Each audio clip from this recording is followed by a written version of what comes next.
Este vídeo contém cenas inadequadas para menores de 10 anos. Contém violência, conteúdo implicante, tensão e linguagem própria. Tema: documentário. Este vídeo contém cenas impróprias para algumas pessoas. Assista com cuidado. Este vídeo não é para criticar nada e não tem interesse de ofender ninguém. A Disney é sinônimo de infância. Quantos de nós já pensamos um bom tempo de nossas vidas assistindo histórias, literaturas, reescritos com arco-íris, borboletas e músicas fofas? Para a Disney, a pequena sereia, em vez de dissolver-se em névoa e spray, casa-se com um príncipe e vive feliz para sempre no seu reino à beira do mar. O Hércules da Disney se torna um deus quando coloca a vida de outra pessoa acima da sua própria, enquanto o Hércules mitológico se torna um deus quando implora para ser incendiado para acabar com a dor de estar preso em uma camisa envenenada. Embora todos os contos da Disney tenham finais felizes, para muitos filmes, em algum momento, tornaram um rumo mais obscuro e sinistro, assustando as crianças amáveis que torciam pelo melhor.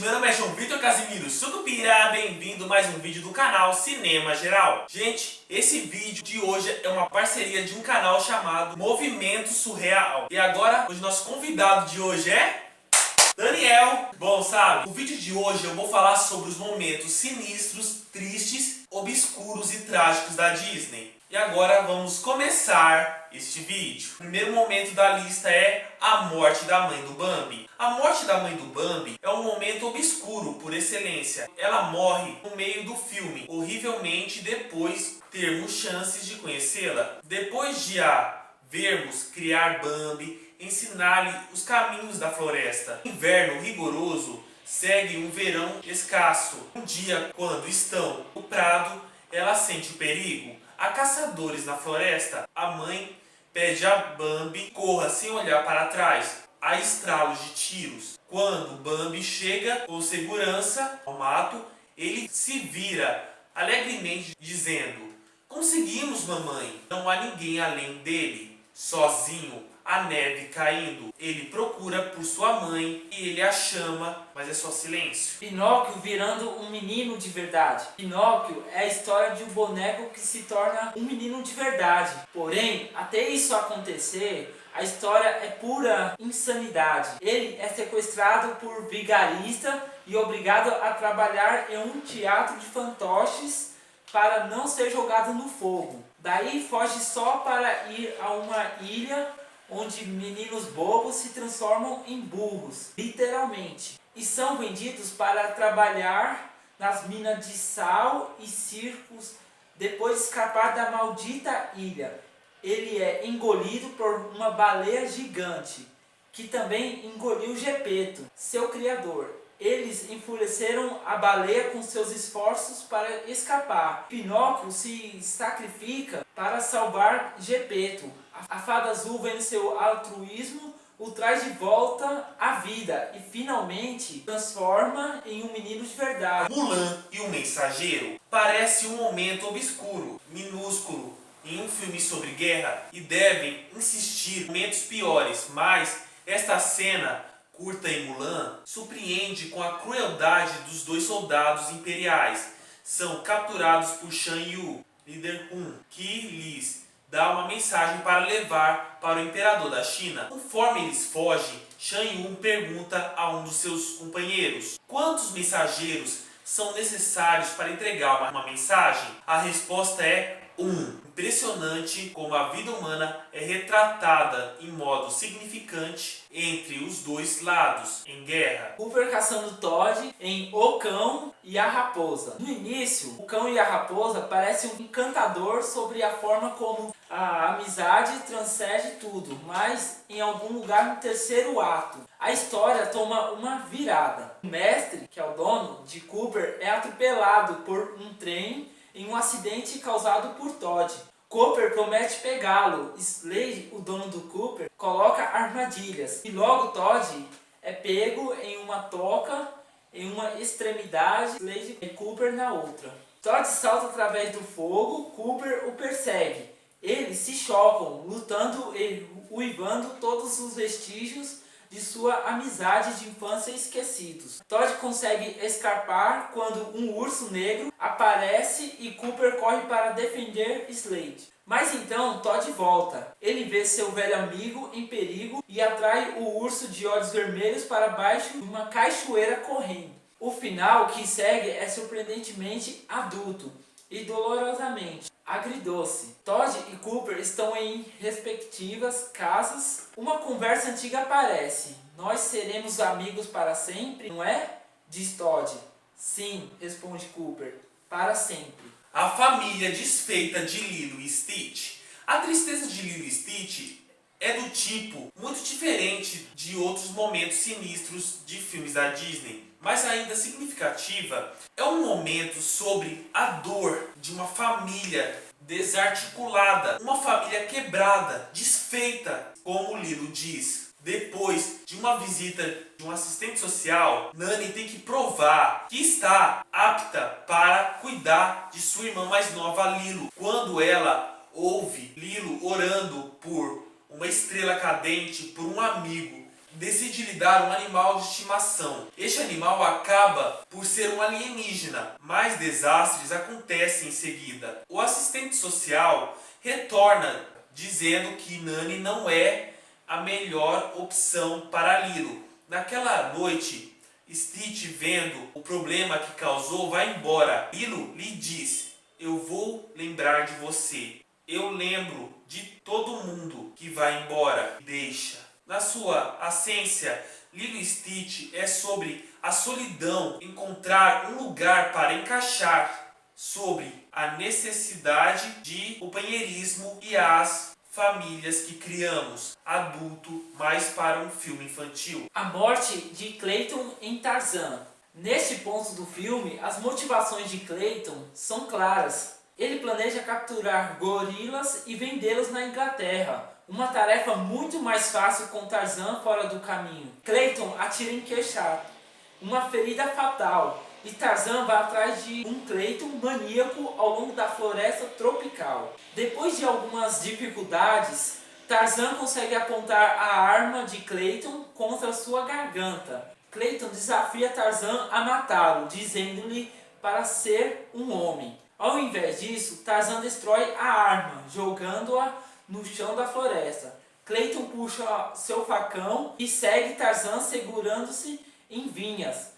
Mas, na tentativa de cortar Tarzan, ele corta a vinha segurando a si mesmo. Clayton corta todas as vinhas, exceto uma contra o seu pescoço. Há uma queda curta e uma parada repentina contra um relâmpago. A sombra de Clayton sem vida, pendurado, dramático. Morte de Mufasa em O Rei Leão. Um número surpreendente de filmes da Disney tem personagens principais com pais mortos, simplesmente inexistentes. Nos primeiros filmes da Disney, suas ausências eram realmente mencionadas e nunca explicadas. Há os pais desaparecidos da Branca de Neve e as mães ausentes de Bela e Ariel. Em O Rei Leão, Simba tem ambos os pais, mas um momento mais climático de seu pai é sua morte. Simba ouve que ele é responsável por essa morte, mas o assassinato de Mufasa é conivente, de coração frio, feita por Scar, seu irmão, e imediatamente faz que Simba fuja. Posteriormente manda as hienas para matá-lo. No final, a justiça é feita. Scar morre e, claro, existe um momento ícone de Simba chorando sob seu braço morto. Música Savages em Pocahontas. A música entra em uma altura em que os nativos e os colonos estão à beira da guerra. A intensidade de letras como o que se esperar desses pagões nojentos, essa sua maldita raça é como uma maldição. A sua pele é um vermelho meio satânico. Só são bons quando falecem. É incrivelmente cruel para o primeiro filme da Disney que lidou abertamente com o racismo e o imperialismo. Embora essa história tenha um final feliz, ainda há uma obscuridade e urgência nesse número de música que é desconhecido em outros filmes da Disney. A música Hellfire, de O Corcunda de Notre Dame. Como Savages, Hellfire é uma canção de vilão que toca em tabus em vez de imperialismo, racismo e guerra. No entanto, esses tabus são de sexo, sensualidade e estupro, muito mais proibidos para a Disney. O juiz Frollo, acabado de assistir Esmeralda realizar essencialmente uma dança exótica no poste posteriormente de sua punição, fica excitado e enfurecido por ela em partes iguais, uma combinação assustadora. Consumido pela luxúria, ele a procura da única maneira que sabe, pedindo-lhe que escolha entre ele ou a pira. Letras como destruir Esmeralda e deixá-la saborear incêndios do inferno, ou então deixá-la ser minha, só minha, transmitem imagens de furor e religião em uma canção sobre morte iminente e frustração sexual. O Caldeirão Mágico. Considerando o filme animado mais obscuro da Disney, O Caldeirão Mágico é a história de Taran, um jovem com sonho de heroísmo que deve encontrar e destruir o Caldeirão Negro encantado, para que o rei de Chifres não possa usá-lo para levantar um exército de mortos-vivos. O Caldeirão Mágico foi o primeiro filme da Disney a ser classificado como contendo imagens sombrias e violentas, uma das quais deve ter sido o Rei de Chifres. Modelado após Satanás em ambos temperamento e aparência, o Rei de Chifres era uma figura do mal implacável.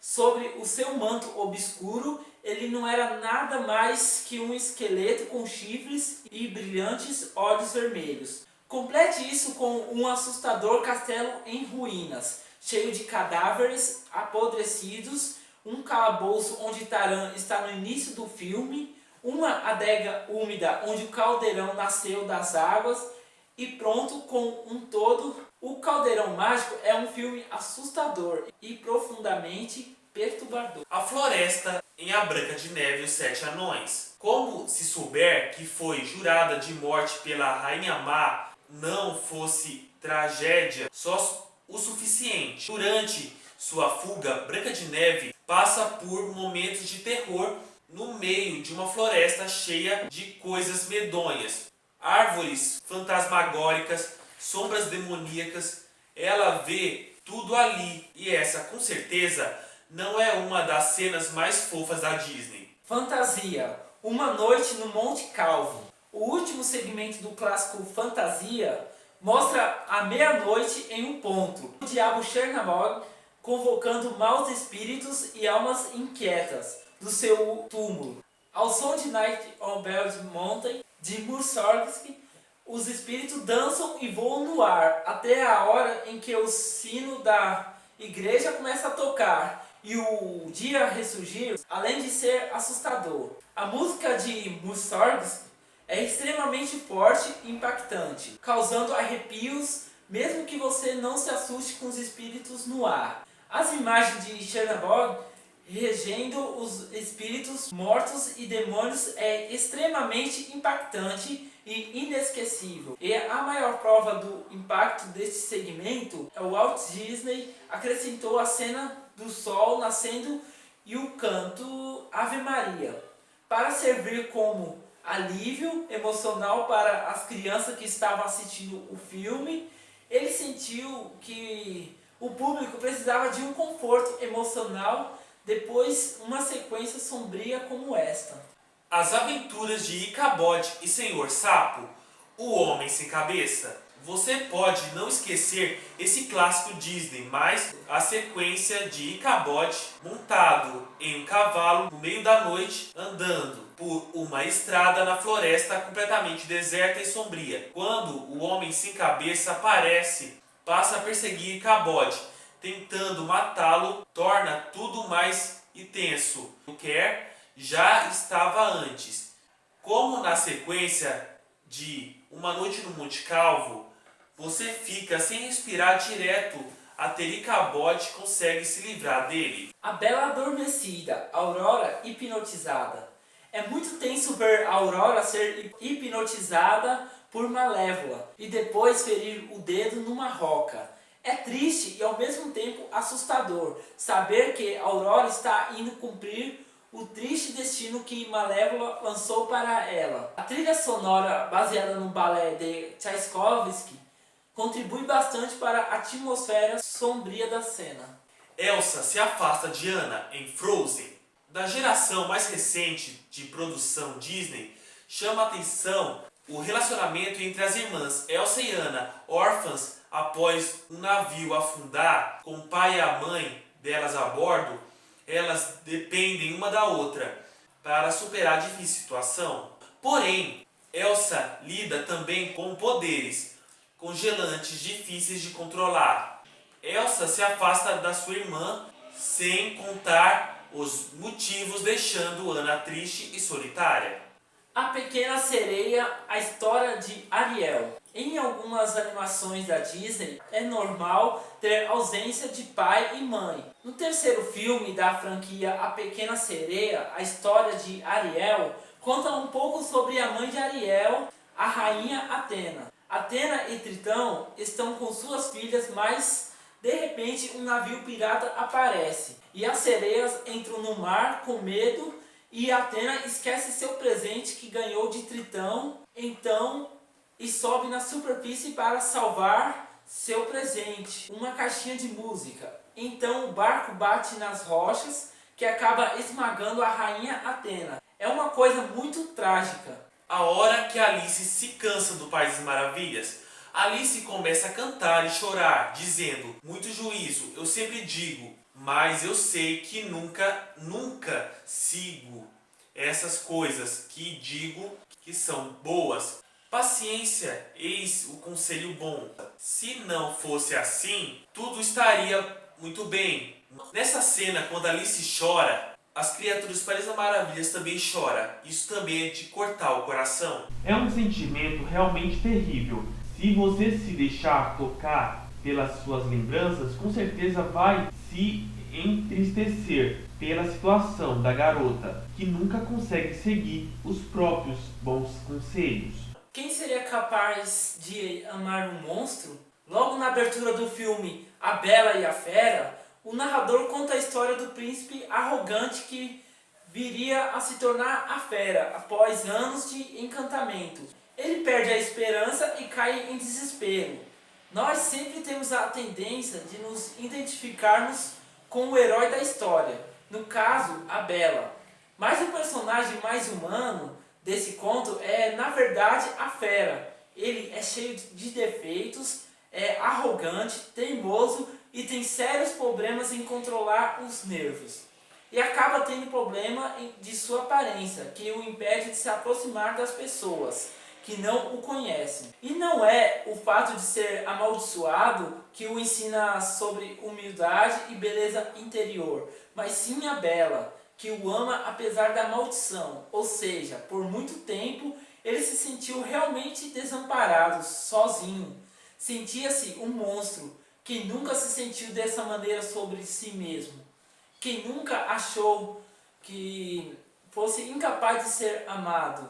Quando Aladim quebra a promessa que fez ao gênio, nós entendemos que Aladim está com um peso na consciência por ter mentido, com medo de falar a verdade, mas quando ele simplesmente dá uma cotovelada no gênio e diz que não pode libertá-lo, logo no momento em que ele estava tão feliz achando que finalmente ia conseguir sonhar da liberdade, deixa a gente realmente bolado.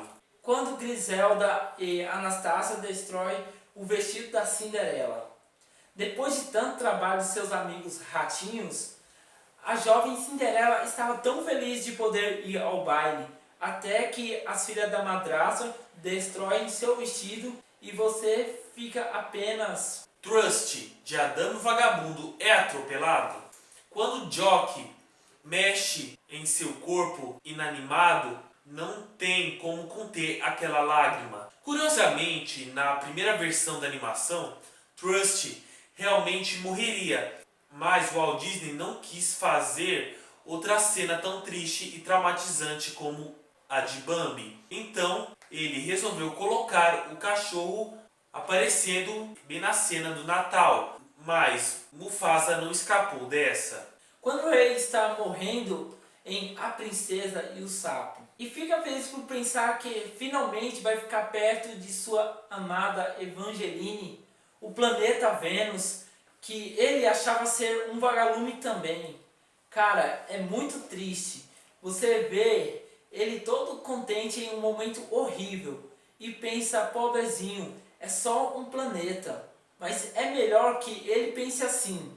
Você não sabe se chora de emoção ou de tristeza, apesar de que a Disney deu aquela suavizada, deixando algumas dúvidas se Evangeline era realmente capaz de compreender Ray.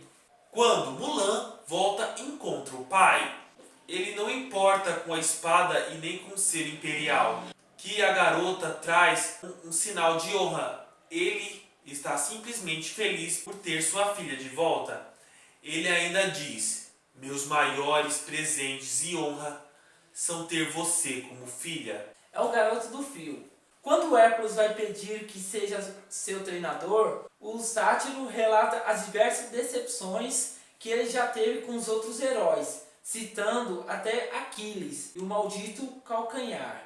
Ele fala que o maior sonho dele é que um de seus aprendizes torne-se um grande e verdadeiro herói, e que as pessoas digam: olha, é o garoto do fio. No final, quando tudo dá certo e Hércules ganha até uma constelação própria, um homem na multidão aponta e fala: é o garoto do fio. E nesse momento ele já está chorando de orgulho.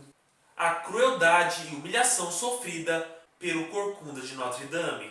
Essa cena embrulha o estômago de qualquer um e causa revolta até os dias de hoje. Quasimodo estava realmente feliz pela primeira vez na vida por sentir especial sendo rei daquela festa, enquanto começam a jogar coisas nele e lançá-lo. É muito chocante você ir ver, pensam qual é o problema dessas pessoas. O sumiço de Rapunzel. Para continuar usufruindo dos benefícios de uma flor mágica que a deixa mais jovem, a feiticeira Gothel rapta a princesa Rapunzel quando ela ainda era apenas um bebê. A mãe de Rapunzel usou a tal flor mágica para se recuperar de uma doença quando estava grávida da garota, o que deixou os cabelos da menina com as mesmas propriedades especiais.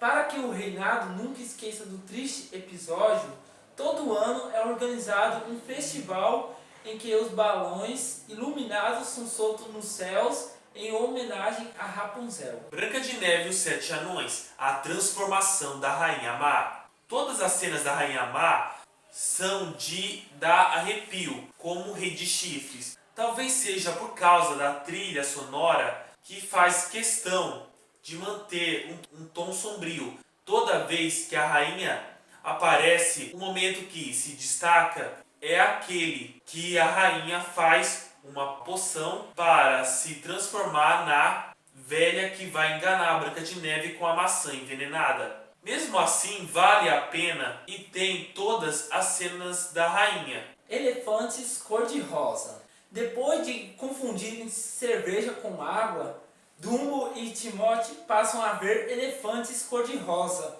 entre outros elefantes coloridos. Essa cena não é tão assustadora, mas sim tensa e extremamente psicodélica, no estilo LSD. A cena é bem típica da Disney nos anos 40. As aventuras de Ichabod e Senhor Sapo, Bambi, Fantasia e agora Dumbo. Os anos 40 podem ser facilmente eleitos a década sombria da Disney. E gente, e é só isso. Isso aí, galera, valeu por ter assistido. Gente, sabe, esse vídeo de parceria, a gente até fez um vídeo juntos. Também fizemos um vídeo que também tá no meu canal, que também vai estar aqui na Descrição. Mas só que assim, não é igual assim um canal, porque ele faz um tempo, faço um outro estilo assim, de vídeo, mas os dois extremamente da hora. Bom, gente, e é só isso. Se você gostou desse vídeo, Mete o dedo nesse like, se inscreva no canal, clica no sininho para ativar as notificações quando houver vídeo novo. gente, obrigado por assistir esse vídeo. Até mais e tchau!